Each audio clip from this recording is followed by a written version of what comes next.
தளபதி தான் வெற்றி பெற்றார் என்ற வரலாறு 10 மணிக்குள்ள முடிஞ்சிரு. கவுண்டிங்ல வேண்டியதில்லை.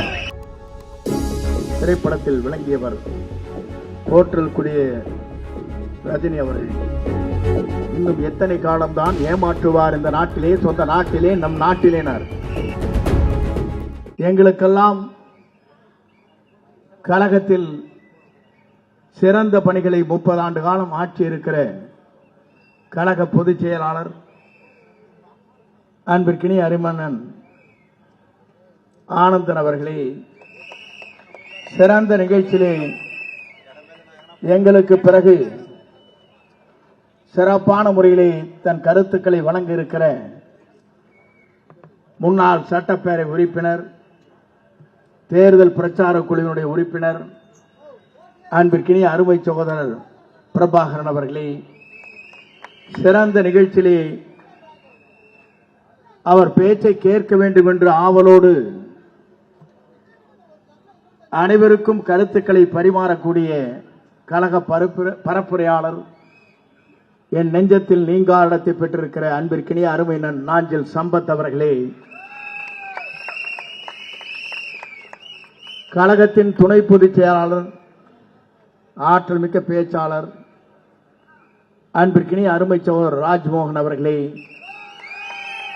சிறந்த நிகழ்ச்சியிலே கலந்து கொண்டிருக்கிற முனிவேல் அவர்களே, வினோத்குமார் அவர்களே, மைக்கேல் அவர்களே, ரமேஷ் அவர்களே, தினேஷ்குமார் அவர்களே,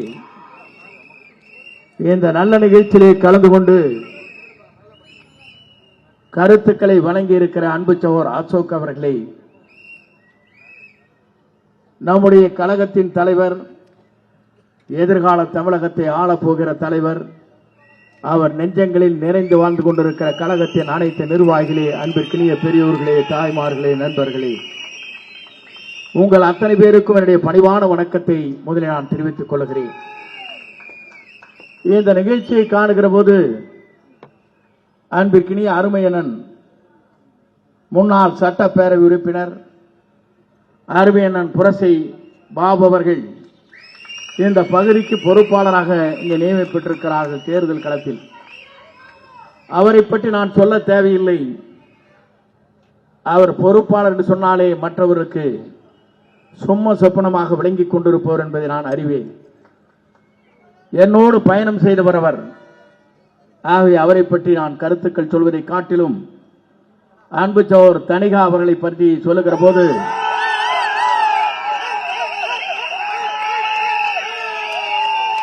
நான் போக்குவரத்து கழகத்துடைய அமைச்சராக இருக்கிற போது தனிகா அவர்கள் என்டிசியிலே முதல் காலடி வைத்தார்கள். இன்றைக்கும் நான் பார்க்கிறேன், சிறந்த பண்பாளர், உழைக்கக்கூடியவர், உங்களை நேசிக்கக்கூடியவர் என்பதை நான் அறிவேன். அவருக்கு பாராட்டையும் நன்றியும் நான் தெரிவித்துக் கொள்கிறேன். ஏனைய சொல்லுகிறேன் சொன்னால் 20 ஆண்டு காலம் இந்த இயக்கத்திற்காக தன்னை அர்ப்பணித்தவர். நாங்கள் எல்லாம் இப்போது உங்களோடு இணைந்திருக்கிறோம். ஏனென்று சொன்னால் புரட்சி தலைவரோடு 1972 எங்கள் பயணங்களை துவங்கினோம்.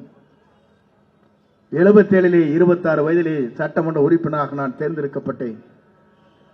9 முறை சட்டமன்ற உறுப்பினராக பவனி வருகிற போது ஒரே மணித்துளி என்னை தூக்கி எறிந்து விட்டார்கள். தாக்கி பிடித்தவர் தான் நம்முடைய தளபதி என்பதை நான் அறிவேன். ஏன் இதை சொல்லுகிறேன் சொன்னால், அடையாளம் தெரியாதவர்களை அடையாளம் காட்டி என்னை எப்படி பயணப்படுத்தினார்கள் என்பது நம்ம அறிவோம். இங்கே அன்பிற்கினிய சகோதரர் இங்கே சொல்லுகிற போது சொன்னார்கள், நம்முடைய ஆதவ அர்ஜுனை பற்றி சொன்னார்கள். என்னை பொறுத்தவரையிலும் தலை சிறந்த தலைவராக திரைப்படத்தில் விளங்கியவர் போற்றல் கூடிய ரஜினி அவர்கள். நான் அவரை பற்றி சொல்ல வேண்டும் என்று சொன்னால், 2019 நான் கல்வித்துறையில் பல்வேறு மாற்றங்களை உருவாக்குற போது அவர் ஒரே வரியை சொன்னார், தமிழ்நாட்டில் சிறந்த கல்வித்துறை அமைச்சர் என்று பாராட்டினார். நான் எதற்காக இதை சொல்லுகிறேன் சொன்னால், திறந்த மனது அவரிடத்திலே இருக்கிறது, மனிதநேயம் அவரிடத்திலே இருக்கிறது, நேர்மையை பாராட்டுகிற சக்தி அவரிடத்தில் இருக்கிறது என்பதை என்னால் காண முடிந்தது. அப்படிப்பட்ட தலைவரை பற்றி இங்கே சில பேர் சில கருத்துக்களை சொல்லிக் கொண்டிருக்கிறார். எங்களை பொறுத்தவரையிலும் போற்றக்கூடியவர், பாராட்டக்கூடியவர், வாழ்த்தக்கூடியவர் என்பதை நான் இந்த நேரத்திலே தெரிவித்துக் கொள்கிறேன். நான் அதற்கு மேலே ஒன்றை சொல்ல வேண்டும் என்று சொன்னால், எல்லோரும் இன்றைக்கு நினைக்கிறார்கள், நாளை தமிழகத்தை ஆளப்போகிறவர் யார்? நாளை தமிழகத்தில் உங்களால் ஆளப்போகின்றவர் தான் நம்முடைய தளபதி என்பதை நான் நாட்டு மக்கள் அனைவரும் உணர்ந்து கொண்டிருக்கிறார். நான் அதை சொல்வதற்கு காரணம், எல்லோரும் சொன்னார்கள், கூட்டணி இல்லையே, நீங்கள் என்ன செய்ய போகிறீர்கள் என்று கேட்டார்கள். 1972 இந்த இயக்கத்தை புரட்சி தலைவர் துவங்குகிறார். 77 தேர்தல் களத்தில் நிற்கிறார். பொது தேர்தலில் நிற்கின்ற போது எல்லோரும் சொன்னார்கள், திராவிட முன்னேற்ற கழகத்தை சார்ந்தவர்கள் மற்றவர்கள் சொன்னார்கள், இது திரைப்படத்தை போல 100 நாள் தான் ஓடும் என்றார். ஆனால் தமிழ்நாட்டின் வரலாற்றில் அவர் உயிருள்ளவரை அவரான் தமிழ்நாட்டுடைய நிரந்தர முதலமைச்சர் என்ற வரலாற்றை படைத்தார். அதற்கு பிறகு அம்மா மதித்தார் செய்தார். இன்றைக்கு சில பேர் சொல்லுகிறார்கள், நாளை தமிழகத்தை ஆளப்போவது நம்முடைய தளபதியை தவிர எவராலும் முடியாது என்ற வரலாற்றை நாம் படைப்போம். இருக்கிற நண்பர்கள் சொல்கிறார்கள், நான் கேட்கிறேன், இந்திய நாட்டின் வரலாற்றில், தமிழகத்தின் வரலாற்றில் நம்முடைய தலைவர் தலைமையாங்கி பொறுப்பேற்றதற்கு பிறகு அவர் இருக்கும் வரை தமிழ்நாட்டின் நிரந்தர முதலமைச்சர் வரலாற்றை படைக்கிற தலைவராக திகழ்வார். அதை யாராலும் மாற்றி காட்ட முடியாது. நான் எதற்காக சொல்கிறேன் சொன்னால், ஆண்டவர்கள் ஆண்டு கொண்டிருப்பவர்கள் ஒரு தூய்மையான ஆட்சியை தமிழகத்திலே தர வேண்டும் என்பதுதான் அவருடைய லட்சிய பயணமாக இருந்து கொண்டிருக்கிறது. இந்த லட்சிய பயணம் எப்படி நாட்டு மக்கள் என்று கேட்டுக் கொண்டிருக்கிறார் சொன்னால், இந்திய நாட்டின் வரலாற்றில், தமிழகத்தின் வரலாற்றில் ஒரு தூய்மையான ஆட்சி நடைபெற வேண்டும் என்பதுதான் நம்முடைய ஆசை. ஆனால் அதே நேரத்தில் நாம் எண்ணி பார்க்கிறோம், தலைவரை பார்க்கிறோம், அம்மாவை பார்க்கிறோம். நான் இன்றைக்கு தளபதியை காணுகிறேன். நான் இன்றைக்கு சொல்வதற்கு காரணம், எத்தனையோ தலைவரிடத்திலே நான் பழகி இருக்கிறேன். நான் உங்களை ஒன்றை சொல்ல விரும்புகிறேன், அவருடைய மனிதநேயம் எப்படி இருக்கிறது என்பதற்கு. நான் அம்மா படத்தை தான் வைத்துக் கொண்டிருக்கிறேன். நான் என்ன செய்வது என்று நினைத்து வேலூர் பொதுக்கூட்டத்திலே அவர் பேசுவதற்கு முன்னால் அம்மா படம், அவர் வணங்கிக் கொண்டிருக்கிற படம், தலைவர் படத்தை வைத்து நான் வேலூர் கூட்டத்திலே சென்ற போது அவர் அதை எண்ணிப்பாக கவனித்து விட்டார். அடுத்த நாள் என்னை அழைத்தார் தனியாக, சார் அம்மா படத்தை வச்சுக்கணும், அப்பதான் எனக்கு மகிழ்ச்சியா இருக்குனார். எந்த தலைவர் சொல்வார்? வரலாற்று அப்படிப்பட்ட தலைவர். நான் எதற்காக நேசிக்கிறேன் என்று சொன்னால், 50 ஆண்டு கால உழைப்பை ஒரே நொடிப்புள்ளில் தூக்கி எறிந்தவரும் இருக்கிறார்கள். ஆனால் அம்மா படத்தை நீங்கள் 25 ஆண்டு காலம் தாங்கி பிடித்துக் கொண்டிருக்கிறீர்கள். அப்படி இருக்கிற போது அதைத்தான் நான் பார்க்கிறேன், மகிழ்ச்சி அடைகிறேன் என்று சொன்னார். நான் எதற்காக இதை சொல்கிறேன் சொன்னால், உங்களுக்கு தெரியாத ஒன்றல்ல, தனிகா பல ஆண்டுகளாக என்னோடு பழகியவர். நான் இன்றைக்கு பார்க்கிறேன். ஏனென்று சொன்னால், அவருடைய உழைப்பவருக்கு உயர்வு கிடைத்திருக்கிறது. இங்க உழைத்துக் கொண்டிருக்கிற நீங்கள் அத்தனை பேரும் பொறுப்பிலே இருக்கிறீர்கள். ஆனால் இன்றைக்கு வியாபாரம் நடைபெற்றுக் கொண்டிருக்க ஒரு புறத்தில் இதை தகர்த்தெறிகிற சக்தி ஆரிடத்திலே இருக்கிறது என்றால், தமிழ்நாட்டிலே ஒரே தலைவருக்கு தான் இருக்கிறது. அதுவும் நம்முடைய தூய தலைவராக இருக்கிற தளபதிக்கு மட்டும்தான். இது யாராலும் மாற்றி காட்ட இயலாது. எப்படி நல்லாட்சியை தமிழகத்தில் நடத்த வேண்டும் என்று சிந்தித்துக் கொண்டிருக்கிற தலைவர், மற்றவரை எப்படி நேசிக்க வேண்டும் என்கிற தலைவர், அறுபட்டமல்ல இங்கே இருக்கின்றவர் சொல்லுகிறார்களே, நான் இன்றைக்கு கேட்கிறேன், நான் எங்கே சென்று கொண்டிருக்கிறது என்பதை நீங்கள் எண்ணி பார்க்க வேண்டும். அதைத்தான் தலைவர் மலைக்கணலியை பாடுகிற போது சொன்னார், இன்னும் எத்தனை காலம்தான் ஏமாற்றுவார் இந்த நாட்டிலே, சொந்த நாட்டிலே, நம் நாட்டிலேனார். எப்போ பாடிட்டு போன பாட்டு இப்ப வருது. எத்தனை காலம்தான் ஏமாற்றுவார் இந்த நாட்டிலே, சொந்த நாட்டிலே, நம் நாட்டிலேனார். இதுதானே உங்களுக்கு பிஸியா இருக்குது. நம்ம வேகம் வேறு. அதை விட ஒன்றை பாடினார், ஒன்று எங்கள் ஜாதியே, ஒன்று எங்கள் நீதியே, உழைக்கும் மக்கள் யாவரும் ஒருவர் பெற்ற மக்கள் எனார். அதைத்தான் நம்முடைய தலைவர் இன்றைக்கு பின்பற்றிக் கொண்டு, நம்முடைய தலைவருடைய லட்சியம், கொள்கை அனைத்துமே எல்லோரும் ஒன்றுதான் என்ற தத்துவத்தை நிறைவேற்றிக் கொண்டிருக்கிற தலைவராக நம்முடைய தளபதி விளங்கிக் கொண்டிருக்கிறார் என்பதை என்னால் காணப்படுகிறது. நான் எதற்காக சொல்கிறேன் சொன்னால் எல்லா ஆட்சியிலும் பார்த்தாகி இருக்கிறது.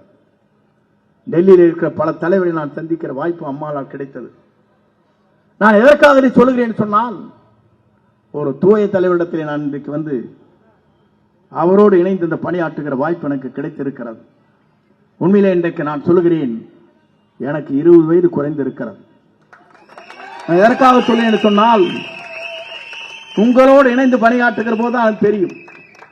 இளைய ரத்தங்கள் எப்படி ஓடிக்கொண்டிருக்கிறது, நாட்டை மாற்றுவதற்காக நீங்கள் எப்படி துடித்துக் கொண்டிருக்கிறீர்கள் காண முடிகிறது.